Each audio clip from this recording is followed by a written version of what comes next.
Hey guys, it's Paul. I'm back with another gear review, and today we're taking a look at this right here.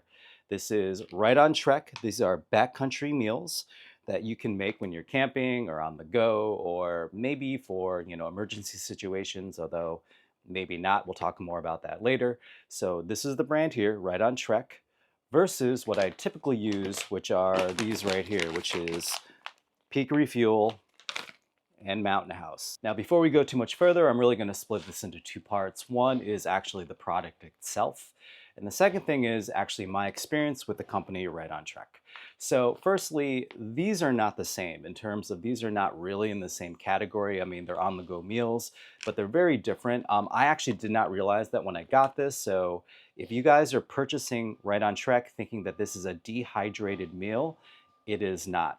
These are dehydrated meals. And so obviously, if this is your first time, a dehydrated meal is a meal that's put together, it is pre-cooked, and then goes through maybe 12 hours of dehydration, taking all the water out. So all you have to do is rehydrate it and put the water in, and you have a meal ready to go. This is not a dehydrated meal. It's actually not cooked at all. If you were to compare Right on Trek meals to something, this is actually much closer in preparation to this box of macaroni and cheese. Because again, this is not cooked, this is not cooked. This comes with seasoning packets, this comes with seasoning packets. The preparation is basically the same for these two. So I'm originally from upstate New York, and I'm an avid camper and hiker, and now I live in Los Angeles.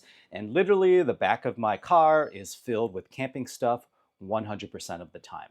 So I am absolutely the target audience for this type of stuff. So let's do a head-to-head comparison of these companies. First, we're going to do the battle of the pad thais. Here is Right on Trek's backcountry pad thai versus Mountain House's pad thai with chicken. So guys, first we're going to do the chicken pad thai in the MSR wind burner. 1 1/4 cup of water to a boil.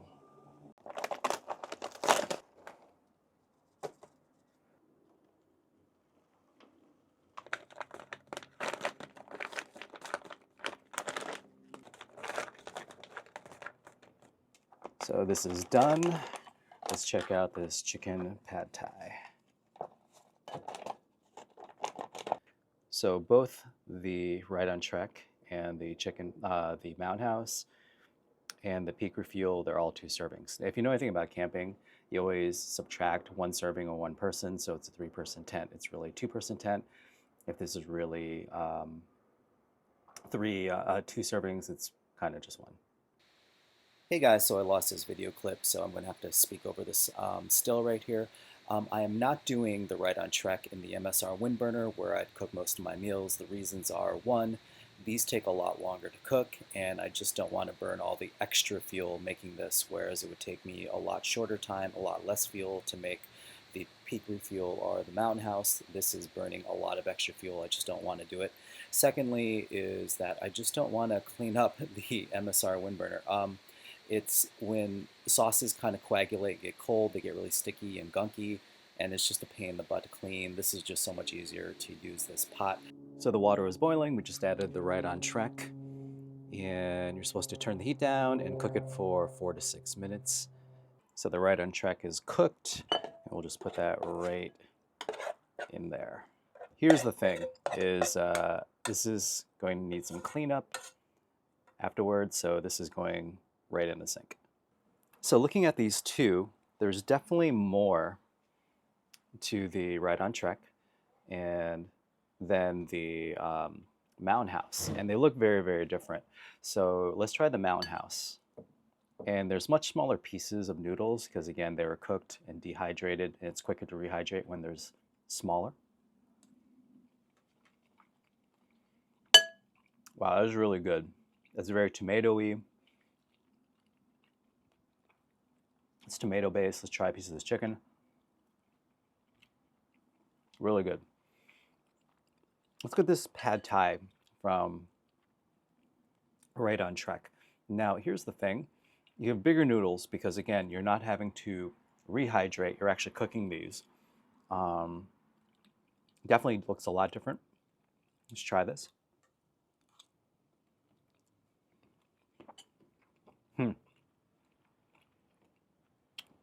These taste a lot different. This one tastes very tomato based.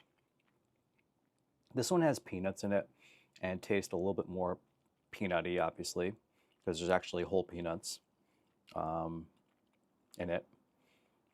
Let's try some of this tofu.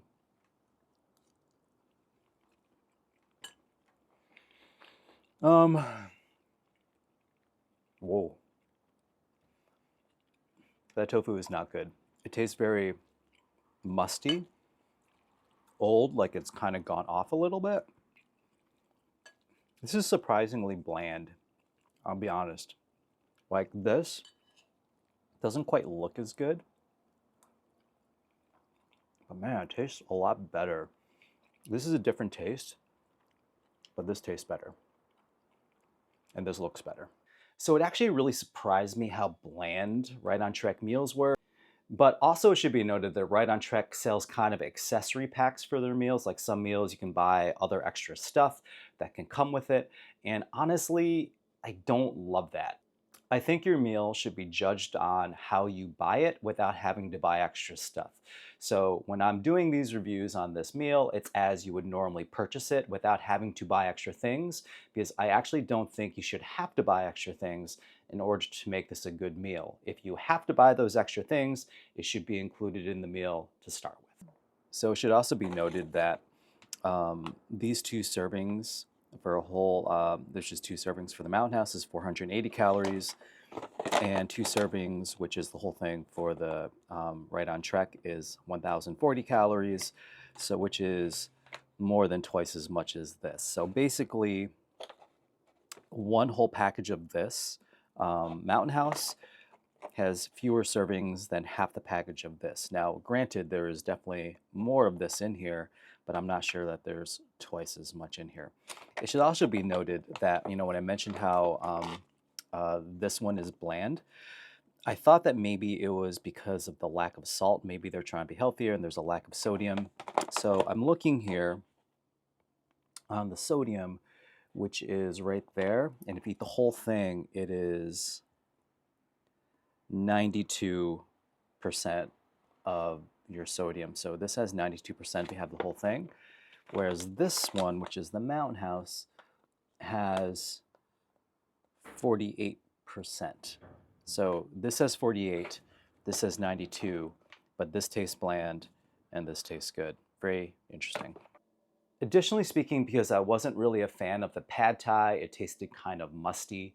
I checked out the date, and if you see, it's actually going to expire in August of this year, which is in 7 months from today's date. So you compare that to Mountain House, which is good till 2051, which is a good 27 years from today. So on the one hand, you have Mountain House, which will last another 27 years, and you have Right on Trek, which is going to last about 7 months. And I wasn't sure, but I kind of suspected the reason my meal tasted kind of musty and old was because it was old. Now I know Right on Trek meals last about 2 years, so if something's in the last quarter of its life, things can go wrong, but it also means that they're probably not selling enough of that product, that they haven't refreshed the product, so I just have old product I'm getting sent. Next, we're going to look at Right on Trek's beef bolognese versus Peak Refuel's beef pasta marinara. Round 2.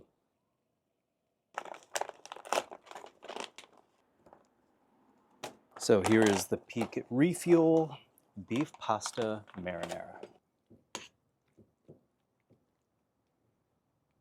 Right on Trek beef bolognese. You have a flavor sauce seasoning packet. You have your beef, and then you have your noodles. Noodles and beef into the water.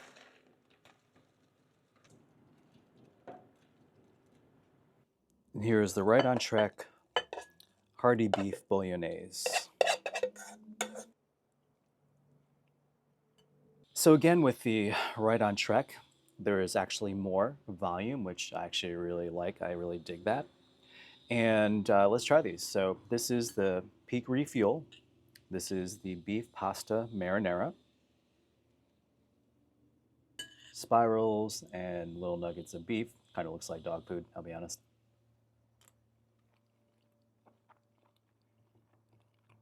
Wow. That is really good.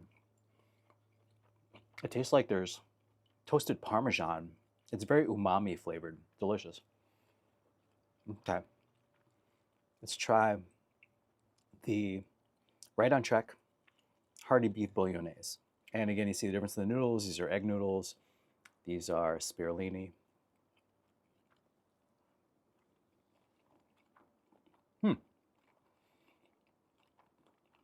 These taste very, very different. This is umami, like tastes like toasted Parmesan. This is very, very tomatoey, which I actually like as well. So they taste both pretty good, but they're also very different.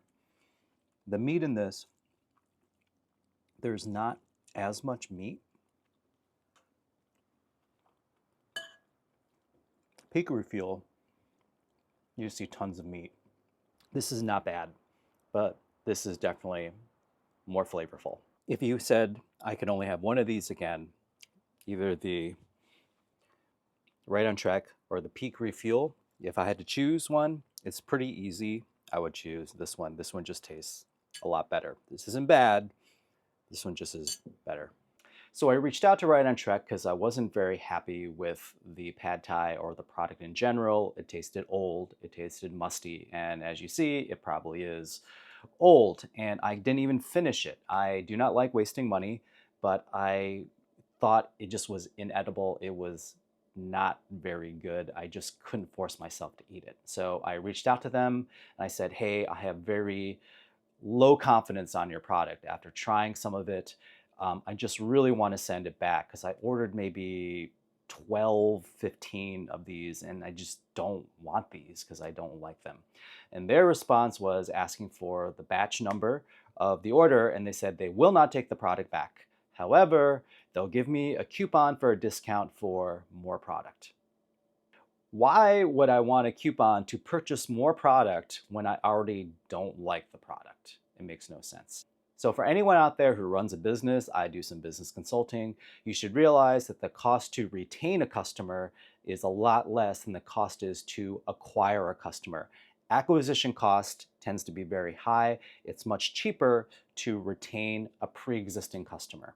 So in other words, it would have been cheaper for them just to replace what I didn't like, or let me send it back and send me some new ones and fresh ones, say, hey, we're really sorry, we'd like you to try this out instead.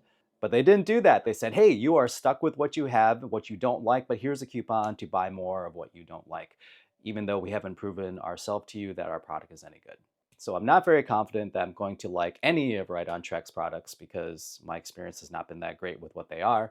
So I'm probably just going to give what I have away to the homeless around Los Angeles, but who knows, they don't have anything to cook them on. I mean, I don't see many homeless people being able to cook macaroni and cheese, so I'm not sure they're going to be able to cook Right on Trek products. And this is what you need to decide for yourself when you're considering buying Right on Trek. You need to realize that it is not a dehydrated, pre-cooked, dehydrated meal, which you just put in the bag and there's no mess, it's easy to go. You have to realize that it's more a box of mac and cheese, which you have to cook yourself and clean up after yourself. Do you want to spend the extra time, the extra mess for cleanup? Because remember, this coagulates a lot. You know, anything that's thick, as it dries or cools down, coagulates, becomes hard to clean. And then the extra fuel cost is a big deal. Typically, it takes 2 to 3 minutes to boil water in my MSR. To make one of these Right on Trek meals, you have to boil it for 5 minutes and keep it on low for 2 or 3 minutes and then just let it sit. So it's about 8 minutes of burn time. It's about 4 times as much fuel. So you're gonna just burn through canisters really, really quick. So gang, Right on Trek, great or gimmick? You can choose. Have a great day.